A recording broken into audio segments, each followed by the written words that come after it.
और deep dive में आपका स्वागत है। आज हम एक ऐसे कानून की बात करेंगे जिसने एक वादा किया था, देश के हर बच्चे को स्कूल में एक सीट का वादा। और ये कोई आप कह सकते हैं सरकारी योजना या कोई एहसान नहीं था, बल्कि एक हक, एक ऐसा हक जिसे कोई छीन नहीं सकता। यही सपना था शिक्षा का अधिकार यानी आरटीई कानून का। तो आज हम इसकी गहराई में उतरेंगे, समझेंगे कि कागज पर लिखा ये क्रांतिकारी कानून जमीन पर कितना उतरा है। बिल्कुल। और आपने जो शब्द इस्तेमाल किया क्रांतिकारी, वो यहाँ बहुत बहुत जरूरी है। ये कानून सिर्फ बच्चों को स्कूल भेजने के बारे में नहीं था। ये तो एक तरह से भारत के क्लासरूम के डीएनए को बदलने की एक कोशिश थी। इसने शिक्षा को बाजार में बिकने वाली चीज से निकालकर हर बच्चे का मौलिक अधिकार बना दिया। मौलिक अधिकार। हाँ, और इस एक बदलाव के पीछे बहुत कुछ छिपा है, जिसे हम आज परत दर परत खोलेंगे। तो चलिए शुरू करते हैं। हमारी पहली स्लाइड से इस सफर की शुरुआत करते हैं कि ये अधिकार आखिर संविधान से स्कूल तक पहुंचा कैसे। ठीक है, तो इसे खोलकर देखते हैं। हमारी पहली स्लाइड का शीर्षक है संविधान से स्कूल तक का सफर। इसमें कुछ बहुत जरूरी तारीखें और पड़ाव हैं। सबसे पहले 2002 में 86वें संविधान संशोधन के जरिए इसे मौलिक अधिकार बनाया गया। और इसे अनुच्छेद 21A में जोड़ा गया। हाँ, और यहाँ 1 मिनट रुकना जरूरी है। 2002 से पहले क्या था? शिक्षा जरूरी तो थी, पर वो एक नीति थी। सरकार की मर्जी पर। बिल्कुल। बजट है तो स्कूल खुलेंगे, नहीं है तो नहीं। लेकिन 2002 में ये नीति से अधिकार बन गया। और इसका मतलब ये है कि अब कोई बहाना नहीं चलेगा। अच्छा। अब ये सरकार का एक अनिवार्य कर्तव्य है, और अगर सरकार इसे पूरा नहीं करती तो कोई भी नागरिक सीधे अदालत जा सकता है। वाह, ये तो बहुत बड़ी ताकत है। बहुत बड़ी। ठीक है, तो 2002 में ये अधिकार बना। फिर स्लाइड कहती है 4 अगस्त 2009 को ये संसद में पास हुआ और पूरे भारत में 1 अप्रैल 2010 से लागू हो गया। हाँ, और एक और दिलचस्प बात यह है कि भारत ऐसा करने वाला दुनिया का 135वां देश था। तो हम कोई ट्रेंड सेटर नहीं थे इसमें? नहीं, हम एक वैश्विक आंदोलन का हिस्सा बन रहे थे। पर हाँ, भारत जैसे विशाल देश में इसे लागू करना किसी और देश के मुकाबले कहीं ज्यादा बड़ी चुनौती थी। और एक छोटी सी बात जो एग्जाम अलर्ट में भी बताई गई है कि उस समय के हिसाब से ये कानून जम्मू कश्मीर को छोड़कर पूरे भारत में लागू हुआ था। बिल्कुल, उस समय के संदर्भ में ये जरूरी जानकारी है। चलिए अब अगली स्लाइड पर आते हैं। यहाँ सवाल है निःशुल्क और अनिवार्य शिक्षा किसे और कब तक? तो इसका मुख्य उद्देश्य है 6 से 14 साल तक के बच्चों को मुफ्त शिक्षा देना। और ये 6 से 14 साल की उम्र ही क्यों? हाँ, ये सवाल तो है। क्योंकि भारत में प्राथमिक और उच्च प्राथमिक क्लास 1 से 8 तक की शिक्षा को कवर करती है। सोच ये थी कि कम से कम इतनी बुनियादी पढ़ाई तो हर बच्चे को मिलनी ही चाहिए। सही बात है। और इसी में एक और बहुत संवेदनशील पहलू जोड़ा गया है। दिव्यांग बच्चों के लिए ये उम्र सीमा 6 से 18 साल तक है। ये सिर्फ जरूरी नहीं, ये इस कानून की आत्मा को दिखाता है। ये इस बात को मानता है कि हर बच्चे की जरूरतें, उसकी सीखने की रफ्तार अलग हो सकती है। बिल्कुल। दिव्यांग बच्चों को ज्यादा समय और सहारे की जरूरत हो सकती है, और कानून उन्हें वो समय दे रहा है। ये समावेशी शिक्षा की दिशा में एक बहुत बड़ा कदम था। अच्छा, तो ये तो तय हो गया कि स्कूल कौन जाएगा, पर सवाल है स्कूल कहाँ से आएगा, खासकर उन गरीब बच्चों के लिए जो प्राइवेट स्कूल की फीस नहीं भर सकते।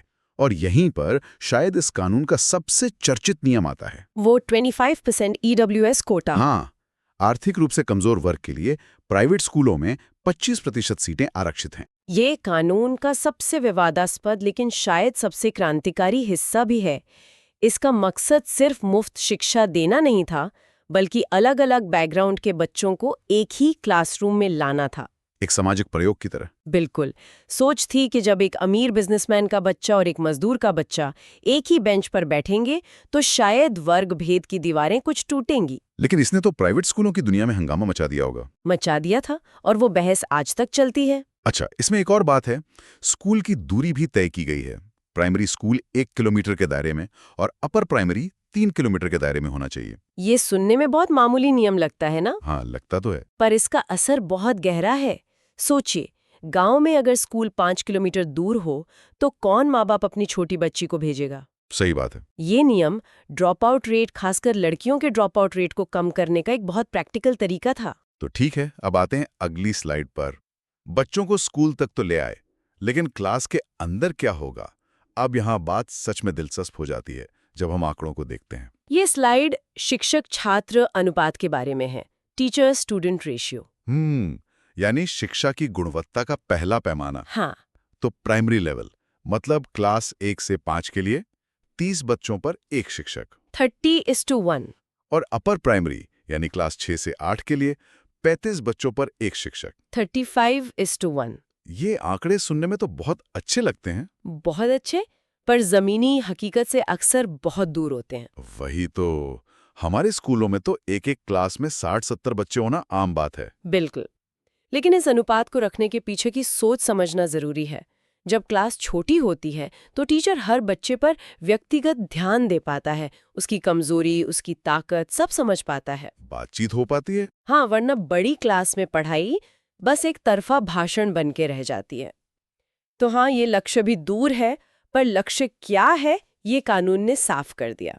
इसमें एक और बात लिखी है कि अगर प्राइमरी में छात्र 200 से ज्यादा हों तो अनुपात 40:1 तक जा सकता है। हाँ, वो एक तरह की रियायत है बड़े स्कूलों के लिए, लेकिन आदर्श स्थिति 31 ही मानी गई है। और अपर प्राइमरी में हर विषय के लिए अलग शिक्षक होने की शर्त भी है। जी, मतलब गणित के लिए अलग, विज्ञान के लिए अलग। ये भी गुणवत्ता सुनिश्चित करने के लिए ही है। बिल्कुल। आप 8वीं क्लास के बच्चों को काम चलाऊ तरीके से नहीं पढ़ा सकते, उन्हें विशेषज्ञता चाहिए। चलिए अब शिक्षकों के नजरिए से देखते हैं। हमारी अगली स्लाइड उनके काम के घंटे और दिनों का हिसाब बताती है। एक शिक्षक को एक हफ्ते में कम से कम 45 घंटे काम करना होगा, जिसमें तैयारी का समय भी शामिल है। और ये बात बहुत जरूरी है। वो जो 45 घंटे हैं, उसमें सिर्फ क्लास में पढ़ाना शामिल नहीं है। अच्छा। उसमें अगले दिन का पाठ तैयार करना, कॉपियां जांचना, पेपर बनाना, वो सारे काम जो दिखते नहीं हैं, उन्हें भी काम का हिस्सा माना गया है। ये तो शिक्षकों के पेशे को एक तरह से सम्मान देना हुआ। बिल्कुल, उनके अनसीन एफर्ट को मान्यता देना। ठीक है, और अब साल का हिसाब देखें तो प्राइमरी स्कूल के लिए कम से कम 200 कार्य दिवस या 800 घंटे पढ़ाई, और अपर प्राइमरी के लिए 220 कार्य दिवस या 1000 घंटे पढ़ाई। और ये जो घंटों और दिनों में अंतर है, वो पाठ्यक्रम की बढ़ती जटिलता से जुड़ा है। अपर प्राइमरी में सिलेबस ज्यादा होता है तो समय भी ज्यादा चाहिए। ठीक है, ये हमारी आखिरी स्लाइड है। ये नियमों और पाबंदियों के बारे में है। क्या मना है और कौन चलाएगा स्कूल। इसमें पहला है SMC यानी school management committee. School management committee, हाँ। और इसकी सबसे खास बात यह है कि इसका अध्यक्ष अनिवार्य रूप से एक अभिभावक होगा, एक पेरेंट। ये तो सीधे सीधे सत्ता का हस्तांतरण है। मतलब ये कानून स्कूलों की चाबी प्रिंसिपल और सरकार के हाथ से निकालकर सीधे समुदाय और माता पिता के हाथ में दे रहा है। जब माँ बाप खुद फैसलों में शामिल होंगे तो वो स्कूल को अपना समझेंगे, उसकी निगरानी भी बेहतर तरीके से करेंगे। ये तो जवाबदेही का एक बहुत ही जमीनी मॉडल है। सबसे जमीनी मॉडल। फिर है धारा 17। इसके तहत बच्चों को शारीरिक दंड देना या मानसिक रूप से प्रताड़ित करना सख्त मना है। ये हमारे समाज के लिए एक बहुत बड़ा सांस्कृतिक बदलाव था। कैसे? हम एक ऐसे समाज में पले बड़े हैं जहां एक पिटाई तो जरूरी है वाली सोच आम थी। ये धारा उस सोच को सीधे तौर पर चुनौती देती है। ये कहती है कि डर और हिंसा से अनुशासन नहीं, सिर्फ खौफ पैदा होता है। सीखने के लिए एक सुरक्षित माहौल चाहिए।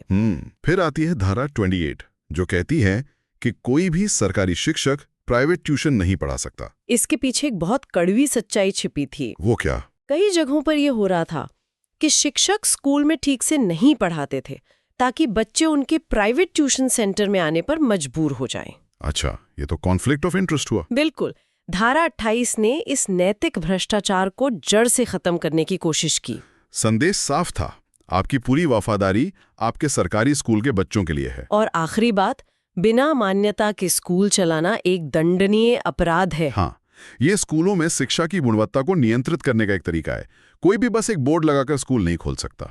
तो इस सब का क्या मतलब है? अगर हम संक्षेप में देखें तो RTE एक मौलिक अधिकार है। इसमें उम्र, विकलांगता, आर्थिक स्थिति सबके लिए खास प्रावधान है। गुणवत्ता के लिए शिक्षक छात्र अनुपात और शिक्षकों के काम के घंटे तय किए गए हैं, और स्कूलों को चलाने के लिए कड़े नियम बनाए गए हैं। हाँ, मतलब कागज पर यह कानून लगभग परफेक्ट लगता है। इसने हर उस पहलू को छूने की कोशिश की है जो हमारी शिक्षा व्यवस्था को मतलब बीमार बना रहा था। तो अब हम उस बड़े सवाल पर आते हैं जो इस पूरी चर्चा के केंद्र में है। अगर ब्लूप्रिंट इतना शानदार है तो आज एक दशक से भी ज्यादा समय बाद जमीनी हकीकत वैसी क्यों नहीं दिखती? और यही वो विचार है जिसके साथ हमें अपने श्रोताओं को छोड़ना चाहिए। हमने कानून का ढांचा तो देख लिया, जो कागज पर बहुत मजबूत है। अब हमारे लिए सोचने वाला सवाल ये है कि इस शानदार ब्लूप्रिंट और एक दूर दराज के गांव के क्लासरूम की हकीकत के बीच इतनी बड़ी खाई क्यों है? सही बात है। वो कौन सी चुनौतियां हैं, सामाजिक, आर्थिक, राजनीतिक, जो 30 बच्चों पर एक शिक्षक के नियम को या 25% ईडब्ल्यूएस कोटे को पूरे देश में एक सच्चाई बनने से रोक रही हैं?